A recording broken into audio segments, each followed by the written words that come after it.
आज का अगला हेडिंग है सार्थक अंक।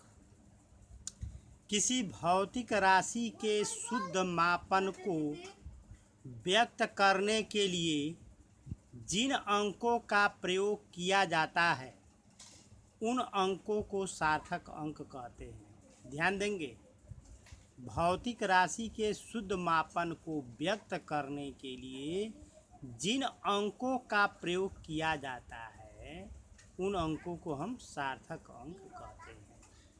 अब अगला हेडिंग है सार्थक अंक के नियम। इसके निम्नलिखित नियम है। पहला है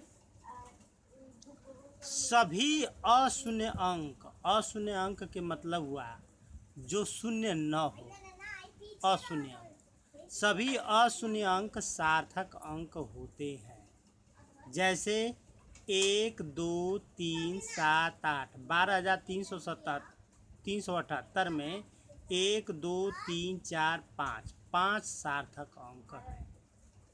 ठीक। अब दूसरा नियम है दो अशून्य अंकों के बीच आने वाला शून्य भी सार्थक अंक होता है।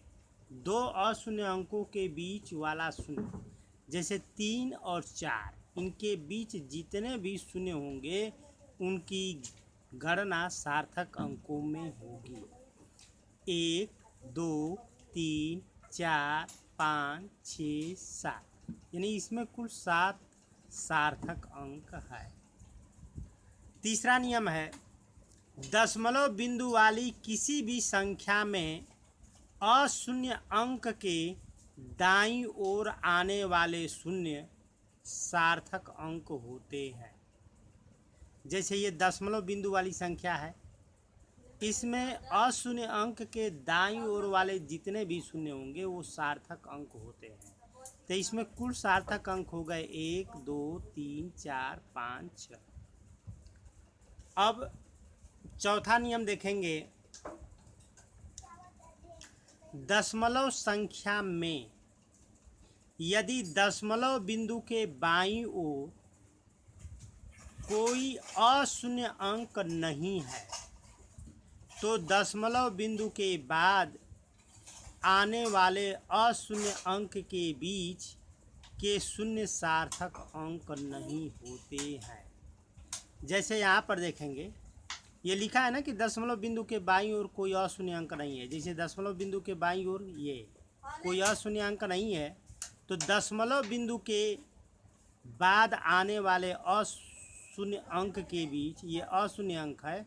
दशमलव बिंदु के बाद लिखा है ना, दशमलव बिंदु के बाद आने वाले अशून्य अंक, दशमलव बिंदु के बाद आने वाले अशून्य अंक जैसे 5 है, इनके बीच अगर शून्य है तो वो शून्य सार्थक अंक नहीं होते।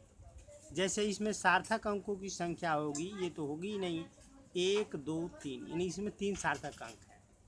पांचवा नियम है दशमलवहीन संख्या में, यानी जो जिसमें दशमलव न हो, जैसे इसमें दशमलव नहीं है, तो दशमलवहीन संख्या में अशून्य अंक के दाईं ओर अंत में आने वाले शून्य सार्थक अंक नहीं होते।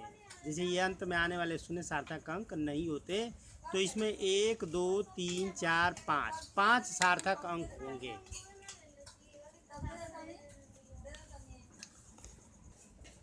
छठवां है यदि कोई संख्या 10 की घात के रूप में हो तो उस संख्या में 10 की घात को सार्थक अंक की गणना में नहीं लेते हैं। जैसे 5.03 × 10 पर 6 घात, तो ये 10 की घात जो है सार्थक अंकों में इसकी गणना हम नहीं करेंगे। तो इसमें सार्थक अंकों की संख्या होगा 1, 2, 3। अब आगे प्रश्न है 0.072000 में सार्थक अंकों की संख्या होगी। तो यहाँ पर देखेंगे दशमलव के पहले शून्य है और दशमलव के बाद भी तुरंत शून्य है, तो ये गणना नहीं होंगे।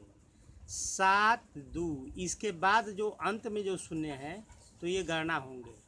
तो 1, 2, 3, 4, यानी इसमें सार्थक अंकों की संख्या 4 होगी। विकल्प दिए गए हैं तो इसमें विकल्प सी 4 होगा। अगला क्वेश्चन है, एक भौतिक राशि y बराबर a पर m घात b पर n घात में a तथा b के मापन में त्रुटियां क्रमशः x तथा y है, तो y के मान में प्रतिशत त्रुटि होगी। तो यहाँ पर देखेंगे a में त्रुटि x है और a पर घात m है, तो m का x में गुणा कर देते हैं, त्रुटि में घात का गुणा कर देते हैं। तो इस प्रकार a में त्रुटि हुआ mx।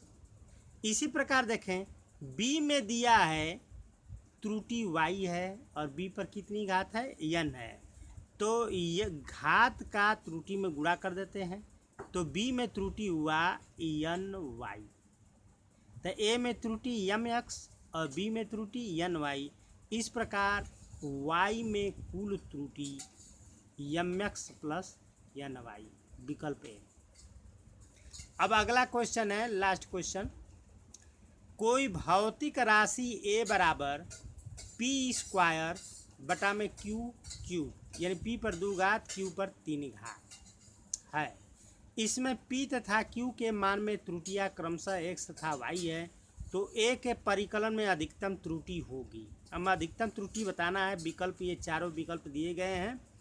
तो यहाँ पर पिछले क्वेश्चन की ही बात ही होगी, जैसे p में त्रुटि x है और p की घात 2 है, तो p में त्रुटि 2x, q पर 3 घात है और q में त्रुटि y है, तो q में त्रुटि हो गया 3y, p में 2x q में 3y, जोड़ देंगे दोनों त्रुटियाँ, तो a के परिकलन में अधिकतम त्रुटि 2x प्लस 3y।